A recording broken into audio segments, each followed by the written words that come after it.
સમૂહથી ભક્ત મંડળ, આપણા ગામનું ભક્ત મંડળ, સાંભળીને અઢાણીવાસ ભક્ત મંડળ, દરેકને જય ગુરુ મહારાજ. સંત તુલસીદાસજી મહારાજે પણ કહ્યું છે કે આ મનુષ્ય દેહ મળવો ને ઘણો મુશ્કેલ છે. સંત મહાપુરુષો કહે છે કે 184 ફરતો ફરતો આ જીવાતમાં મનુષ્ય દેહ પ્રાપ્ત કર્યો છે, પણ આ દેહ મળ્યા પછી કોઈ સંતનો ભેટો થાય ને ભજન સત્સંગ મળવું અતિ દુર્લભ વાત છે. કારણ કે જીવનમાં બધાય પ્રસંગ મળી શકે, પણ જો કોઈ મહિમા ગવાયો હોય તો ભજનનો મહિમા છે. અને આપણા ઇતિહાસના પુરાવા જોઈ લો કે આ દેહ પ્રાપ્ત કર્યા પછી જે જીવાત્માનો કઈ ઉદ્ધાર થયો હોય ને આજ હજારો વર્ષથી જેની ઇતિહાસો પુરાવા કરતા હોય એવી નામના રહી હોય ને તો કોઈ ને કોઈ જેને ભજન કર્યો છે એનો, નહીતર ઘણા જતા રહ્યા, કોઈ યાદ પણ કરતો નથી. કારણ કે આપણા સંત મહાપુરુષો તો એવું કહે છે કે જ્યારે માને પેટ હોય છે ને ગર્ભાવસ્થાએ ત્યારે દરેકે દરેક આ ભજન સત્સંગનો એક મહિમામાં બંધાઈને આવે છે કે હે પરમાત્મા, આ વેદના મારાથી હવે સહન થતી નથી, તું મને બહાર કાઢ. અને ભજન સત્સંગનું બંધાઈને આવે છે, પણ જ્યારે બહાર આવે છે ને એટલે હું તું એને મોવાય. જે ભૂલા પડ્યા છે ને ભૂલેલા ને ભટક્યા છે ને એને એક સત માર્ગે ચડાવવા માટે સંત મહાપુરુષો મહેનત કરી રહ્યા છે. પણ આજ સંત મહાપુરુષો ભક્તો આ મળી આદુ અનાદિથી જે રીતિથી આવે છે, ભજન સત્સંગ પણ કરે છે, સંત મહાપુરુષની વાણીઓ પણ કહે છે, પણ એ વાતો જ્યાં સુધી સાંભળીને વર્તન મોં ના આવે ત્યાં સુધી કોઈ મેળ ખાય એવું છે નહીં. ભજનમાં કદાચ આપણે બેસીએ, પણ ભજન જ્યાં સુધી આપણા મોં ન બેસે ત્યાં સુધી સાચી વાત કોઈ દિવસ સમજાય એવું છે નહીં. આજ તો ભજનમાં ઘણી સંખ્યા હોય છે. કોઈ સંબંધ હાચવવા આવતો હોય છે, કોઈ શરમથી આવતો હોય છે, પણ ભજનનો પ્યાસી જે હોય ને કોઈ આવે ને એ કંઈક વસ્તુ હોયથી લઈને જાય છે. કારણ કે જિજ્ઞાસા ન હોય એ કોઈ મેળવી ન શકે. આજ સંત મહાપુરુષો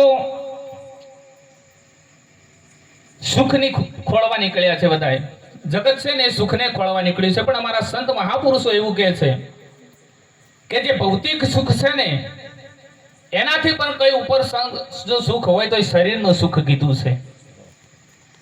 કદાચ છે ને કરોડોની સંપત્તિ હોય, જીવન જરૂરિયાત માટે જરૂર છે, પણ એ સુખથી અધિક સુખ એક પગથિયું આગળ હોય તો શરીરનું સુખ છે. કદાચ 100 વીઘા જમીન હોય, ઘેર ગાડીઓ ફરતી હોય, બંગલા હોય, પણ શરીરથી જો સાજો ના હોય ને તો એ કરોડની સંપત્તિનું સુખ ભોગવી શકતો નથી. કદાચ લખવો પડી ગયેલો હોય ને કરોડો રૂપિયા બેંકમાં પડ્યા હોય, પડ્યા ખાટલા તોડતા હોય, બોલે શું કરવાના કરોડો રૂપિયા.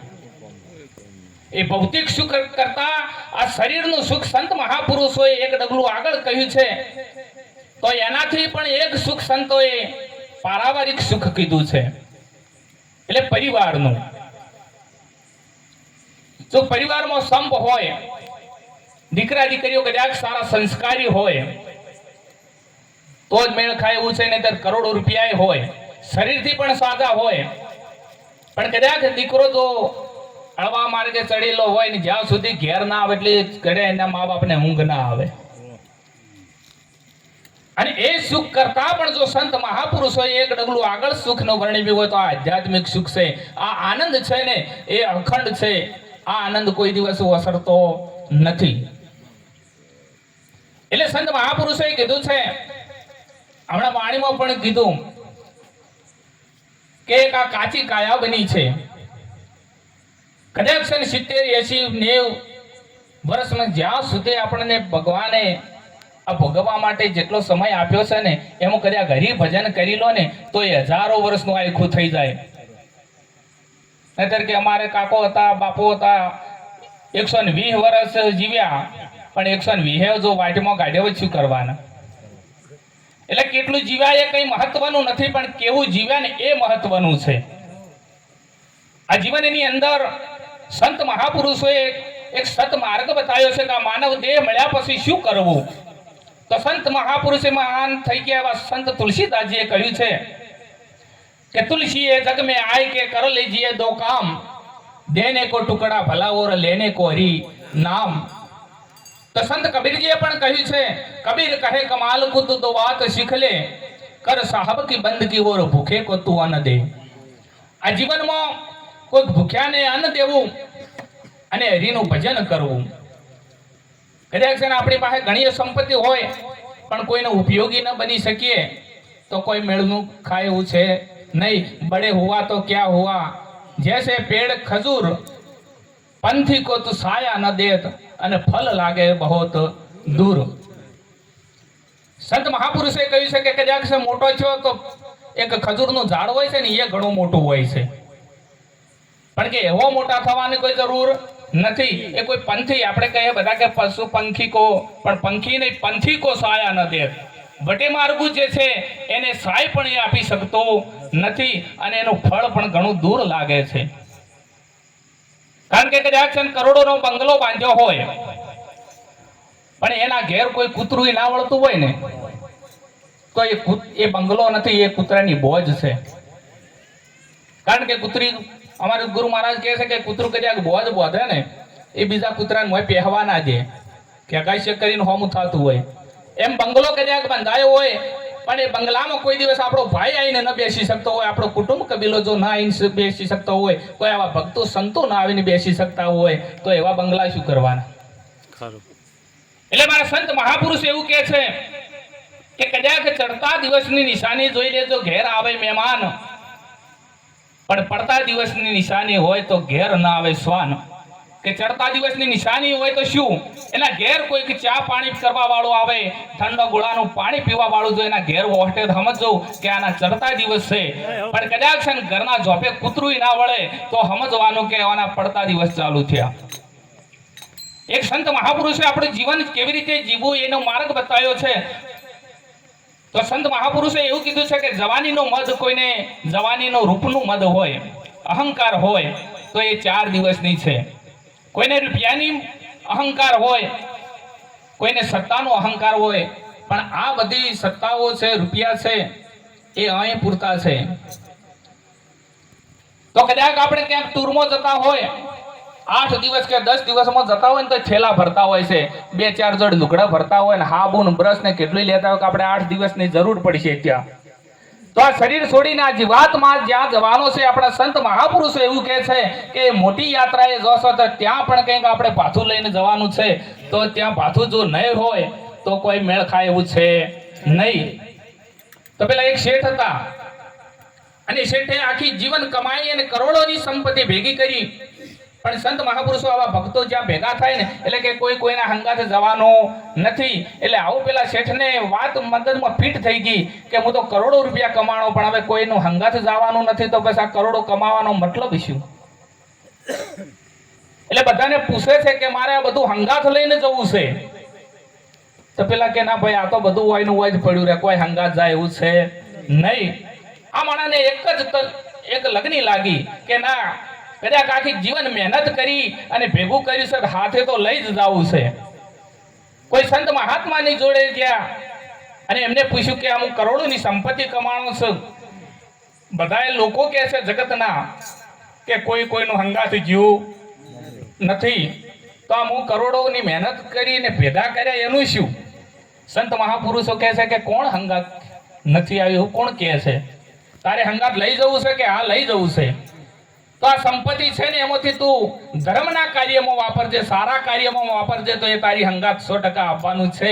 પેલો શેઠ કે આ હવે મને માર્ગ મળ્યો। એટલે કદાચ છે ને અહીંયા કોઈ સારા કાર્યમાં વાપરેલું છે એ આપણા સંગાત આપવાનું છે ને છે। કારણ કે શરીર છૂટ્યા પછી પાછળ રહેતું હોય તો આપણી કીર્તિ રહેતી હોય છે અને ન રહેતું હોય તો હજારો વર્ષથી લોકોને યાદ ના કરતા હોય। રાજા મહારાજાઓ થઈ ગયા, સંત મહાપુરુષો થઈ ગયા, એમને જીવનમાં કંઈક કર્યું છે, એમને આજ પણ આપણે યાદ કરીએ છીએ। અને એટલે કોઈ સંત મહાપુરુષે સાખીમાં પણ કીધું છે કે મારું મારું કરતા મરી જવું તારું નથી તલભાર, અંતકાળે જીવને જાવું એકલું એની સાથે પુણ્યને પાપ। જે કર્મનું બંધારણ સારું કે ખોટું જે માણસ બાંધે છે ને એ કોઈ દિવસ એનો પીછો છોડતો નથી, એ એની સાથે જ હોય છે। એટલે કર્મનું બંધારણ બાંધો તો સારું બાંધજો. કારણ કે અમારે સંત મહાપુરુષો તો એવું કહે છે કે આ પાંચ ભૂતની જે કાયા હોય છે ને એનો ઘાટ જ ભાગે છે, બાકી આત્મા તો મરતોય નથી ને જન્મતોય નથી. એ તો અખંડ છે. પણ આ મલીને કેવી રીતે થયો? તો એ વરસાદનું પાણી જેમ હોય છે ને, સીધે સીધું જો ઉપરથી લઈએ ને તો એક શુદ્ધ જળ છે. પણ જમીનની સાથે ઉપરના જે ગંદા આવરણનું મિશ્રણ થાય છે ને એટલે પાણીમાં આપણને ગંદુ લાગે છે.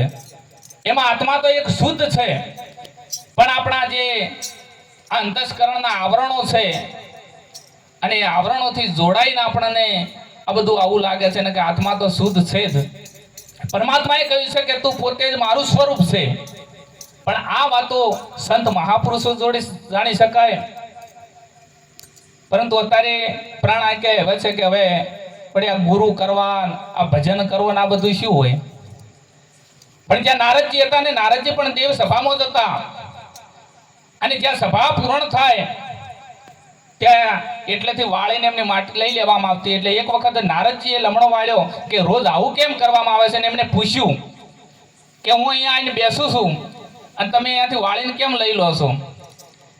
એટલે દેવોએ કહ્યું કે તમારે ગુરુ નથી, તમે ગુરુ નથી કરેલા અને તમારા વિચારો બીજાને ના આડે ને એટલા માટે. કારણ કે રામચંદ્ર ભગવાનને પણ વશિષ્ઠજીના શરણે જવું પડ્યું હતું, જેની હજારો લોકો આજે હજારોની લાઈન થાય છે. શ્રી કૃષ્ણ ભગવાન જેને ગીતાજી આપણને હિન્દુ ધર્મને ધર્મ પુસ્તક તરીકે જો આપ્યું હોય, એ કૃષ્ણ ભગવાનને પણ ગુરુને શરણે જવું પડ્યું હોય. રામદેવ પીર મહારાજ રણુજાની અંદર આજે લાખો લોકો જેના ટોળાવાળી લાઈનમાં લાગે છે, એ રામાપીરને ગોદડીના મોહલે પણ જો કદાચ બાળીનાથની જોડે હાથ મુકાવા જવું પડ્યું હોય તો આપણે તો એક માનવ છીએ. કારણ કે એના સિવાય ઉદ્ધાર છે નહીં. એટલે કોઈ સાચા સંતના શરણમાં જવું અને તો જ આ વાતો સમજાશે, એના સિવાય કોઈ મેળ ખાય એવું છે નહીં. કારણ કે 100 ચંદ્ર ઉગવે અને સૂરજ તપે 1000. સંત મહાપુરુષે એવું કહ્યું છે કે આ ચંદ્ર એક નહીં, આવા હો કદાચ ચંદ્ર ઉગે. આવા સૂર્ય એક નહીં પણ 1000 સૂર્ય ઉગે. 100 ચંદ્ર ઉગવે સૂરજ તપે 1000. ઈતનો ચંદવો હોવકે બી ગુરુ બિન ઘોર અંધાર. કદાચ સૂર્ય ઉગે ને તો આ જગતમાં બહારનું અજવાળું કરી શકશે, પણ ઘટમાં જે અંધકાર છે ને એને તો સંતોના શરણમાં જ્યાં સિવાય એ અંધકાર દૂર થાય એવું છે નહીં. સાચું જીવન શું છે એને જો સમજવું હશે તો કોઈ સંતના શરણે જવું પડશે ને જવું પડશે. કુટુંબની અંદર હળીમળી ભાવથી રહેજો, સમાજની સેવા કરજો અને કોઈ ધર્મના કાર્યમાં આપણી સંપત્તિ વાપરજો. આપણા દીકરાઓને ભણાવજો, સંસ્કાર આપજો. ભણતરે ઘણું છે આજ, પણ સંસ્કારની જરૂર છે. એટલે આવી સભામાં જઈ અને એમને સંસ્કાર પણ આપવાની જરૂર છે. બોલે સદગુરુદેવ કી